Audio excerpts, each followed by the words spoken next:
realize you don't know when the last time is. You don't know when. I just hope that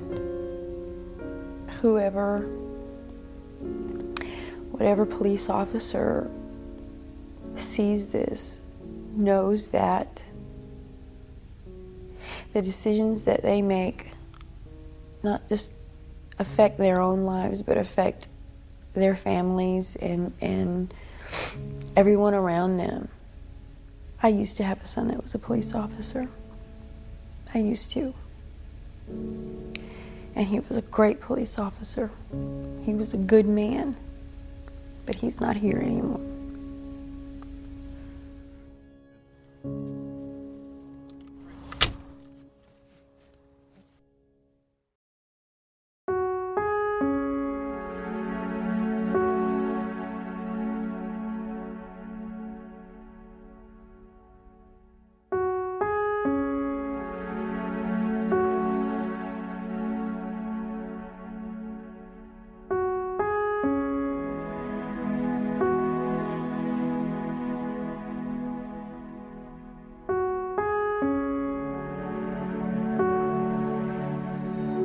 I remember him giving me a kiss goodbye and saying, "I'll see you tonight."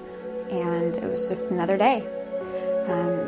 When my daughters woke up and our day started is when I got the call of, that he was in an accident, and it was pretty severe. It was very traumatic, and knowing that he was gone forever will be a day that will never go away for me. He always wore a seatbelt off duty. Just when he got in that patrol car, he just felt that it was easier for him to get to a call and jump out of the car faster rather than getting to a call having to take off the seatbelt. After he died, my whole life was completely flipped upside down. And in a matter of 2 seconds, Brad was killed in 2 seconds. My whole life was just completely different, and it's something that I don't ever think that my life will be completely normal and back to the way it was. I mean, how can it? I lost the main thing in my life, being thrown into single parenthood is really rough. Raising 2 small daughters that don't really get where their daddy is hard. And there are questions on where he is and why he can't come back, and are we ever going to see him again? They're tough. They're really tough.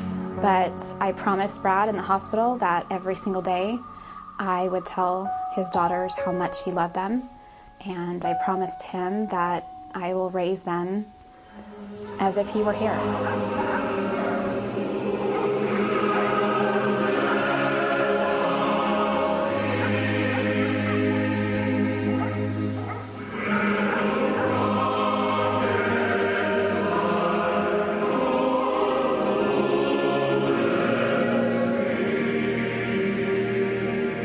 Every single day has been hard, and I keep telling myself that I can't miss him more, but every day I wake up and I miss him more and more. And my daughters aren't going to ever know their daddy through their eyes. They'll know him through us and his family and his friends, but that's not good enough for me. I would have loved for him to be here to watch his daughters grow up. Call Richmond units, please keep our channel 1 clear and open for 1 full minute so we can have 1 minute of silence to honor our canine officer, Brad Moody.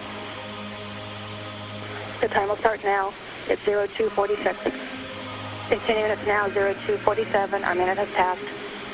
Resume traffic as normal. And God bless Brad.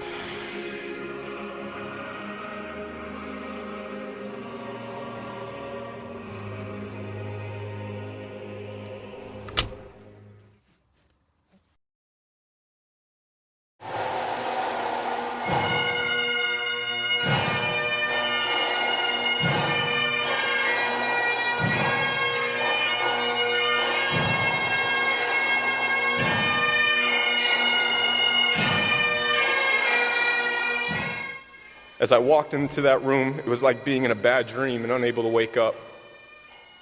So I did what any man would do for his partner. I held his hand and I told him to fight.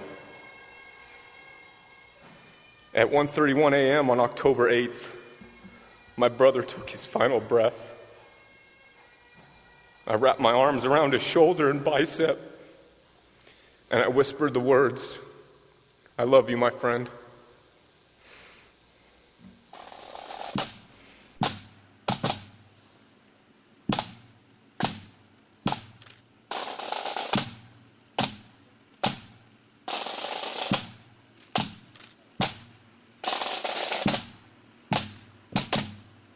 He loved being a police officer. That's the essence of who he was. I accepted the fact that he, would need to drive fast at times, but I never thought that would end his life. Not in a million years. Not in a million years.